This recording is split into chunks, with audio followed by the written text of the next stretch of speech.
بسم اللہ الرحمن الرحیم۔ اللہ تعالیٰ نے ایک حد بیان کر دی، فرمایا وَلَن تَرْضَىٰ عَنْكَ الْيَهُودُ وَلَا النَّصَارَىٰ حَتَّىٰ تَتَّبِعَ مِلَّتَهُمْ۔ فرمایا یہ یہودی اور عیسائی تم سے ہرگز راضی نہیں ہوں گے۔ یہ قرآن ہے اور سادہ ترجمہ تفسیر کی بھی ضرورت نہیں۔ یہ معاہدے کر لیں، محبت کے وعدے کر لیں، یہ تم سے راضی نہیں ہوں گے۔ کب راضی ہوں گے؟ حتی تتبع ملتہم، یہاں تک کہ تم ان کے دین کی پیروی کرنے لگ جاؤ۔ میرا جب پہلی دفعہ پاسپورٹ بنا تو میں نے سارا پڑھا، کتابیں پڑھنے کا شوق تھا شروع سے۔ اس کے ہر صفحے پہ لکھا ہے کہ سوائے اسرائیل کے، یعنی آپ پوری دنیا میں یہ سبز ہلالی پاسپورٹ لے کے جا سکتے ہیں، خبردار اسرائیل آپ یہ پاسپورٹ لے کے نہیں جا سکتے۔ یعنی اتنی نفرت کسی ملک سے کہ اس پر لکھ کے چھاپ دیا ہر صفحے پر کہ یہ پاسپورٹ سوائے اسرائیل کے ہر ملک کے لیے کارآمد ہے۔ میرا سوال ہے عرب کے ان لیڈروں سے جنہوں نے اسرائیل کے ساتھ معاہدہ کیا، مجھے بتاؤ تمہیں فلسطین کی بیٹیاں بھول گئی نا ساری کی ساری؟ تمہیں وہ ماں بھول گئی نا جو مسجد اقصیٰ کے دروازے پہ کھڑی ہو کے چیخیں مارتی تھی اور کہتی تھی کوئی علی کو خبر کرو کہ میری بچیاں قید میں ہیں؟ وہ بھول گئی؟ تمہیں وہ بہن بھول گئی نا جس پر شراب کی بوتل انڈیڑتے تھے اسرائیل کے فوجی؟ وہ آپ کو ابھی بھی ویڈیو مل جائے گی۔ وہ انڈیلتے تھے شراب کی بوتل، اسے پکڑتے تھے، دست درازی کرتے تھے، اور وہ بیٹی کہتی تھی یا رحمت للعالم۔ بھول گیا تمہیں وہ سارا کچھ؟ تم نے ایک منٹ لگایا اور تم معاہدہ کس سے کروا رہے ہو؟ امریکہ کے صدر سے؟ اتنا ظلم کیا تم نے، اتنا قاتل کے ساتھ معاہدہ؟ کیا سمجھتے ہو فلسطین والوں کا کوئی والی وارث نہیں؟ سنو، میرے رسول کریم صلی اللہ علیہ وسلم نے فرمایا میرا کوئی مالدار امتی دنیا سے چلا جائے، پیسے جائیدادیں چھوڑ کے جائے تو اس کی اولاد میں بانٹ دینا، لیکن اگر اس کے ذمہ قرضہ ہو تو میرے پاس آ جانا، میں اپنے امتی کا قرض ادا کروں گا۔ جس کا کوئی وارث نہیں ہوتا مدینے والا اس کا وارث ہوتا ہے، میں قرض دوں گا اپنے امتی کا۔ کیا سمجھتے ہو فلسطینی لاوارث ہے؟ صبح قیامت نبی پاک تم سے سوال کریں گے، تمہیں اللہ کے حضور حاضری دینی ہے۔ کیوں نہیں صلح کرتا اسرائیل فلسطین کے ساتھ؟ لبنان کے ساتھ دوستی کیوں نہیں کرتا؟ شام سارا کٹ گیا اسرائیل کی وجہ سے، آج تمہیں خیال آیا ان کے ساتھ معاہدہ کرنے کا؟ ہمیں سبق پڑھاتے ہو خدا سے ڈرو۔ اور پھر اقبال کہتے ہیں مسلمانوں سے مایوس نہ ہونا، حکمرانوں سے زیادہ امیدیں بھی نہ لگانا۔ وہ جو چھوٹے چھوٹے لوگ نکلے تھے نا صحرا سے، بظاہر غریب تھے، بظاہر ان کے پاس مال نہیں تھا، وہ خالد بن ولید جیسے، وہ سعد بن ابی وقاص جیسے، بظاہر ان کے پاس زیادہ اسلحہ نہیں تھا۔ اقبال کہنے لگے مایوس نہ ہونا، یہ نہیں کہنا بن کچھ نہیں سکتا، فرمانے لگے رات میں نے سنا ہے فرشتے آپس میں باتیں کر رہے۔ واہ اقبال، تیرا بھی انداز کتنا نرالا ہے۔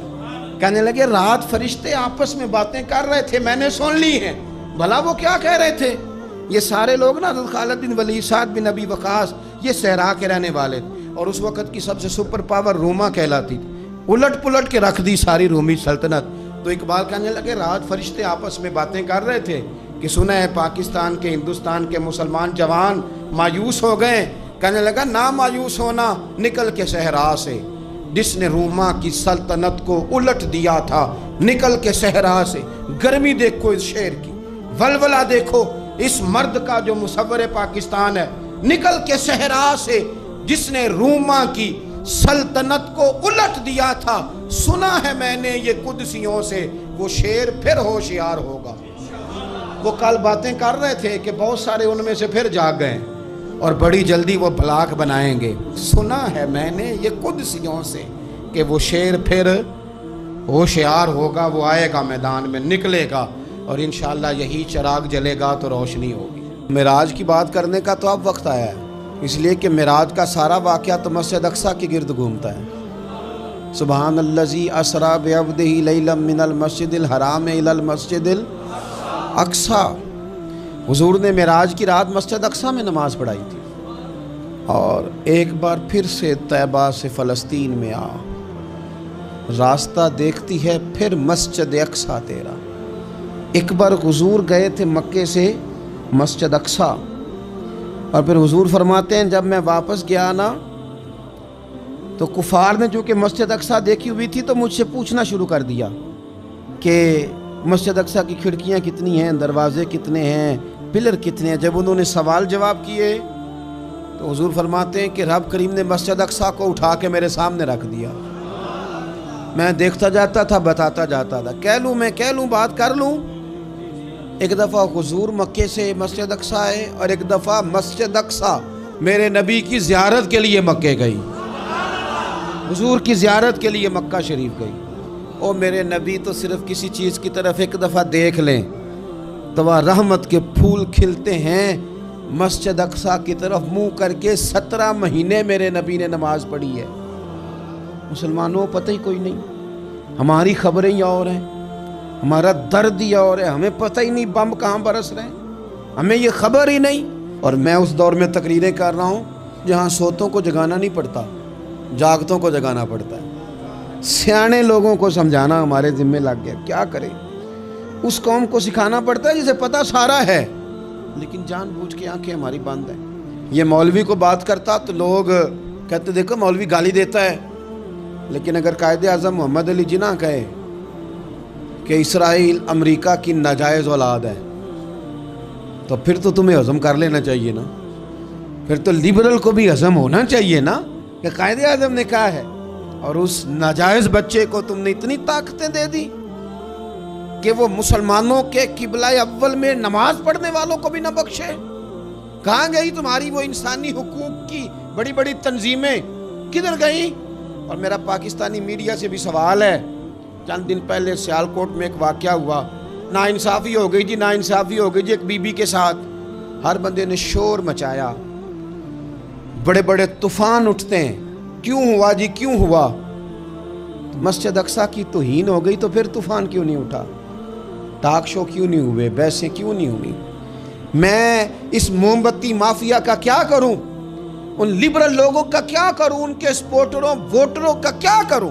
ان سیاسی جماعتوں کے کارکنوں کو کیا نام دوں کہ جو ان فضول بحثوں میں تو وقت ضائع کرتے ہیں، اور وہ مسجد اقصیٰ جس کے بارے میں میرے نبی پاک صلی اللہ علیہ وسلم سے ایک صحابیہ نے پوچھا تھا، یا رسول اللہ مسجد اقصیٰ میں نماز پڑھنا کتنا کو بہتر ہے باقی نمازوں کے مقابلے میں؟ تو حضور نے فرمایا 1000 گنا بہتر ہے۔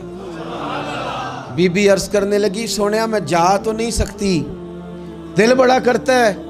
تو حضور نے فرمایا جا نہیں سکتی تو وہاں تیل ہی بھجوا دے، جس میں حاضری لگوانے کی حضور بات کریں جس مسجد میں۔ اور نبی پاک علیہ السلام نے فرمایا خاص کر کے سفر کرنا ہوا تو 3 مسجدوں کے لیے کرنا، ایک مسجد حرام بیت اللہ کے لیے، ایک مسجد نبوی کے لیے، اور تیسرا مسجد اقصیٰ کے لیے۔ نبی پاک صلی اللہ علیہ وسلم نے فرمایا مسلمان ایک جسد واحد کی طرح، ایک جسم کی طرح، ایک حصہ تکلیف میں ہو تو دوسرا اس کی درد محسوس کرتا ہے۔ انسان کے وجود کے اندر سب سے قیمتی اس کا دماغ ہوتا ہے، اسی سے سوچتا ہے، اسی سے وہ عمل کرتا ہے، اسی سے منصوبہ بندی کرتا ہے، اسی سے وہ مومن ہوتا ہے، اسی سے معاذ اللہ کافر ہوتا ہے۔ اور وجود کے اندر جس کو درجے کے لحاظ سے بولنے میں بعض اوقات کم درجہ سمجھا جاتا ہے وہ پیر ہوتے ہیں۔ اور تو میری ٹھوکر کے بھی قابل نہیں، میں تجھے جوتے کی نوک پہ، پیر کی نوک پہ بھی نہیں سمجھتا۔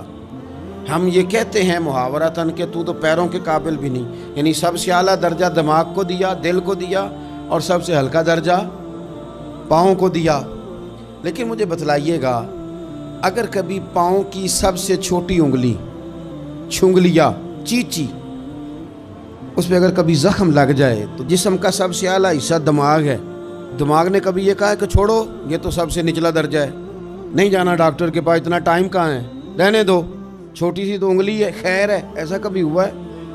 دماغ فوراً کہتا ہے کہ باقی کام بعد میں کریں گے، پہلے ڈاکٹر کا پتہ کرو، اس کو مرہم پٹی کراؤ، کیونکہ اسے پتہ ہے کہ اگر یہاں درد رہی تو باقی جسم میں بھی درد رہے گی۔ اور یہ بھی پتہ ہے دماغ کو کہ اگر میں نے یہاں علاج نہ کرایا انگلی کا تو کہیں پیر بھی سارا زخمی نہ ہو جائے، اور اگر پیر کا علاج نہ کرایا تو ٹانگیں اور باقی وجود تک بھی زخم نہ آ جائے۔ لہذا دماغ جلدی فیصلہ کرتا ہے، ٹیسٹ کرانے کا، چیک اپ کرانے کا، دوائی لینے کا، مرہم پٹی کا۔ اور میرے بھائی مسلمان ایک وجود کی طرح ہے، یہ تو ہو سکتا ہے کچھ مسلمان ملک غریب ہوں اور کچھ کے پاس تیل کے کنویں ہوں، کچھ کے پاس سونے کے پہاڑ ہوں، یہ تو ہو سکتا ہے کہ بعض اوقات یہ وہ سمجھ لیں کہ ہم اعلیٰ درجے کے ہیں، لیکن یہ یاد رکھیں اگر ایک جسم کی طرح ہیں، سوچتے ہیں اور ہیں، کیونکہ نبی پاک نے فرمایا ہے، اگر اس طرح سوچتے ہیں پھر میرا خیال ہے کہ جس طرح تیل کے کنویں والے کو اپنی درد ہوتی ہے نا، سونے کے پہاڑوں والے ملک کو جس طرح اپنی درد ہوتی ہے نا، اس طرح اسے کسی کو بھکارت کی نظر سے دیکھنا نہیں چاہیے، چونکہ جسد واحد ہے۔ اور جسد واحد میں اگر کوئی درجہ بڑا بھی رکھتا ہو کہ جناب ہمارے پاس ایک بڑی جگہ ہے، متبرک جگہ ہے، ہم بڑے ہیں، تو آپ بڑے ہیں، لیکن بڑا دماغی یہ فیصلہ کرتا ہے کہ بھئی وہ چھوٹا سا پیر کا حصہ زخمی ہے، جلدی کرو، علاج کراؤ، لیکن بڑے دماغ والا کہے کہ میرا گھر تو محفوظ ہے، اس کا مطلب ہے بڑے دماغ والے نے یا تو سوچنا بند کر دیا ہے، یا وہ خود غرض ہو گیا ہے، یا لالچی ہو گیا ہے، یا پھر وہ یہ ماننے کو تیار نہیں۔ میں حدیث پاک کا ترجمہ کر رہا ہوں، میں تو حدیث پاک بیان کر کے مثال دے رہا ہوں، اب مجھے حدیث کا ترجمہ تو کرنے دینا بھائی، حضور کے فرمان پر تو بات کرنے دو نا بھائی۔ یا تو اس نے اس حدیث کو سمجھا نہیں، اور اگر سمجھ لیا ہے پھر یہ کیسے ہو گیا کہ فلسطین کی بیٹیاں روتی رہ گئیں اور تو رویا ہی نہیں؟ اگر تو جسد واحد تھا تو جس طرح تیری بیٹی روئے تو روتا ہے، اس طرح تجھے فلسطین کی بیٹی کے رونے پر بھی رونا چاہیے تھا، پھر تجھے فلسطین کی بہن کے رونے پر بھی رونا چاہیے تھا۔ یہ کیا بات ہوئی؟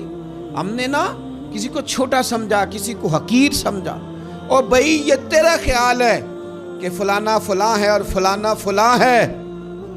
اقبال کہتے ہیں اپنی ملت پر قیاس اقوام مغرب سے نہ کر، خاص ہے ترکیب میں قوم رسول ہاشمی، تو نبی پاک کی قوم ہے۔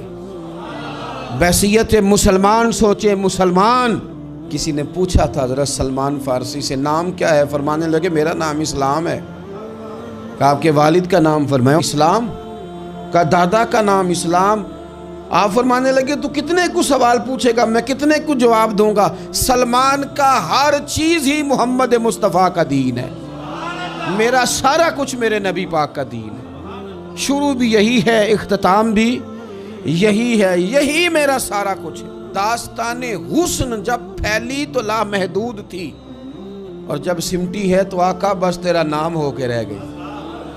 بس ہم اتنے کہ ہم حضور کے غلام ہیں۔ تو مسلمان ہو کے سوچیں، بحیثیت مسلم کے اپنی ذمہ داریوں کا احساس کریں۔ اقبال نے کہا تھا میری زندگی کا مقصد تیرے دین کی سرفرازی، میری زندگی کا مقصد تیرے دین کی، میری زندگی کا مقصد تیرے دین کی سرفراز، میری زندگی کا مقصد تیرے دین کی سرفرازی، میری زندگی کا مقصد تیرے دین، یا رسول اللہ میری زندگی کا مقصد تیرے دین کی سرفرازی۔